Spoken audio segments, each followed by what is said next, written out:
जैसा कि 2022 का चुनाव नजदीक आ रहा है, लगातार समाजवादी से लेकर विपक्ष के जो नेता हैं पूरी जान झोंक देना चाहते हैं। इसी कड़ी में आज मुजफ्फरनगर पहुंचे थे अरविंद गिरी, जो प्रदेश के अध्यक्ष हैं युवजन सभा के, और बहुत ही अच्छे वक्ता के रूप में यहाँ पर इनकी जो एक छवि बनी है। उसके बाद में इनसे बात करने के लिए, लेकिन सबसे महत्वपूर्ण बात, ये खुद एक पत्रकार रह चुके हैं, एमजे कर चुके हैं, इसीलिए इनसे बात करने में मज़ा आएगा। लेकिन चलता वक्त है, फिर भी सवाल थोड़े से संक्षिप्त में करना चाहूँगा। जैसे मुजफ्फरनगर में आप पहुँचे, क्या देखा, किस तरह का संगठन है, किस तरह का अनुशासन है? धन्यवाद, आप मुझसे बात करने का प्रयास किया आपने, इसके लिए धन्यवाद।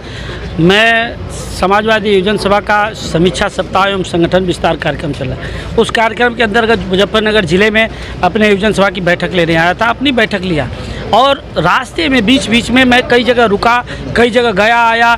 उसके बाद मैंने कहीं ठेला वाले, कहीं खोमचे वाले, कहीं फल बेचने वाले, जिसके यहाँ मैं रुका तो उनसे मैंने बात किया, उनसे मैंने पूछा कि क्या स्थिति चल रही है उत्तर प्रदेश में, कैसी क्या ये सरकार जो चल रही है क्या है। तो सारे लोगों में भारतीय जनता पार्टी के सरकार के खिलाफ, योगी आदित्यनाथ के सरकार के खिलाफ एक आक्रोश भरा है। वो आक्रोश इस टाइप का कि उनका कहना है कि मेरे घर भाई, मेरी बहन थी, ऑक्सीजन के अभाव में तड़प के मर गए। किसी का कहना है मेरा बेटा था, ऑक्सीजन के अभाव में तड़प के मर गया। किसी का कहना है कि हॉस्पिटल ने बेड नहीं, वो हालात गिरी जी सब ने देखे, वो हालात सब ने देखे। लेकिन अब आज ये देखा जा रहा है, जिसको आप लोग यानी विपक्ष के लोग गोदी मीडिया कहा करते थे, बड़ा आपको हमदर्दी हो गई भारत समाचार से, भास्कर से। क्या मीडिया को अपने पक्ष में करना चाहते हैं? नहीं, ये नहीं।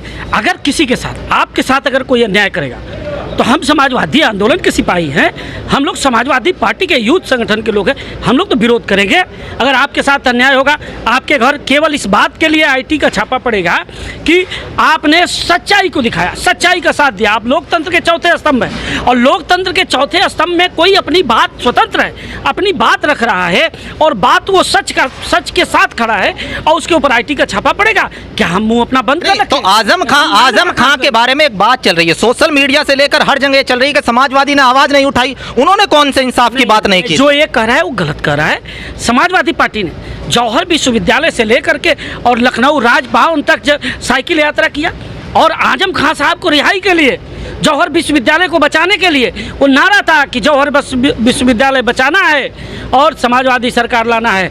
आजम खां को रिहा करो, आजम खां को रिहा करो। इसके लिए कम से कम 350 किलोमीटर साइकिल चली। हम उस यात्रा के कन्वीनर थे, हम उसमें पूरा यात्रा चलाए। मैं आनंदीबेन पटेल राज्यपाल से जा करके, महामहिम राज्यपाल आनंदीबेन पटेल जी से मिल करके, और हम लोगों ने बात रखा कि आजम खां साहब के साथ अन्याय हो रहा है। हम लोगों ने पूरा उसको जन जागरण बनाने का काम किया और हम लोग हमेशा लड़ने का काम करते हैं। एक बात मैं आपके बात रोककर पूछना चाहूंगा, आप ही के पार्टी के नेता ओवैसी को जो है हीरो बनाने में लगे, उन्हें बड़ा डर सता रहा है मुस्लिम वोट कटने का। क्यों बार बार उनके बारे में बात करते हैं आप लोग, आपके नेता? ये आपके मुंह से शोभा नहीं दे रहा, आप ऐसी चर्चा न करिए।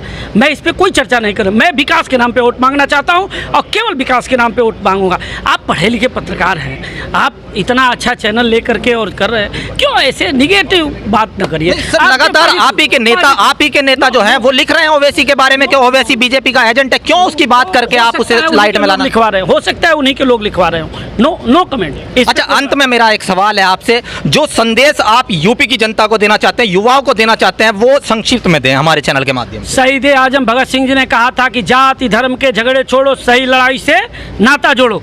उसी तरह से समाजवादी आंदोलन के भविष्य माननीय अखिलेश यादव जी कह रहे हैं कि जाति धर्म से झगड़े छोड़ो और सही लड़ाई से नाता जोड़ो। और उत्तर प्रदेश में अगर सही लड़ाई कोई है तो है विकास की लड़ाई, और विकास से अगर नाता उत्तर प्रदेश की जनता जोड़ेगी तो उसमें सिर्फ एक ही नाम आएगा, माननीय अखिलेश यादव जी का। और 2022 में माननीय अखिलेश यादव जी के साथ पूरी जनता होगी और उत्तर प्रदेश में सरकार बनेगी। सबके चेहरे पे खुशहाली आएगी। शोषित, पीड़ित, मजदूर, दलित, किसान, पिछड़े, अगड़े, सबके चेहरे पे खुशहाली। आपकी मेहनत से लग रहा है, इतनी धूप में लगातार आप रुक करके बात कर रहे हैं, अपना संदेश पहुंचाना चाहते हैं कि आप मेहनत कर रहे हैं। पूरब से आप आते हैं, पश्चिम तक की यात्रा कर रहे हैं, किस तरह का माहौल वास्तव में दिखाई दे रहा है? युवाओं में बताएं, आप छात्रों में बताएं, आप शिक्षा को लेकर क्या लेकर आ रहे हैं? आप बेरोजगारी इतनी बड़ी है, एक भी भर्ती ऐसी नहीं हुई जिसका पेपर लीक नहीं हुआ।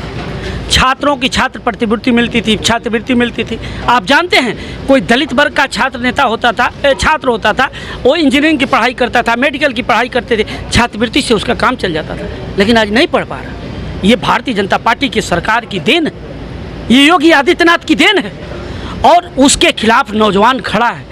छात्र खड़ा है, किसान खड़ा है, और जब छात्र, नौजवान, किसान तीनों खड़े हैं तो उत्तर प्रदेश से भारतीय जनता पार्टी का सफाया है। बहुत बहुत तो ये थे जो समाजवादी पार्टी के युवजन सभा के जिला अध्यक्ष से हमसे बातें कर रहे थे और काफ़ी देर तक वार्ता की। लेकिन यहाँ पर एक बात साफ तौर पर दिखाई दी कि कॉन्फिडेंस जो है काफ़ी है। अब ये कॉन्फिडेंस जनता के हाथों में है कि जनता इसे किस तरीके से बरकरार रख पाएगी। क्या समाजवादी उत्तर प्रदेश में सरकार बना पाएगी? इसके लिए हम जल्द ही एक प्रोग्राम ला रहे हैं, यूपी महासंग्राम 2022। आपको सपोर्ट करना है और जहाँ आपको लगता है कि अपनी राय व्यक्त करनी है वो आप हमें कॉल कीजिए, हम वहाँ पहुँचेंगे और आपकी आवाज़ पहुँचाएंगे। लगातार इंडिया प्लस न्यूज़ 2022 के चुनाव को कवर करने के लिए तत्पर है। आप भी हमारे साथ इसी तरीके से जुड़ रहिएगा। मैं Shaim Hasan, India plus news, Muzaffarnagar. India plus news, सिर्फ वही जो सही।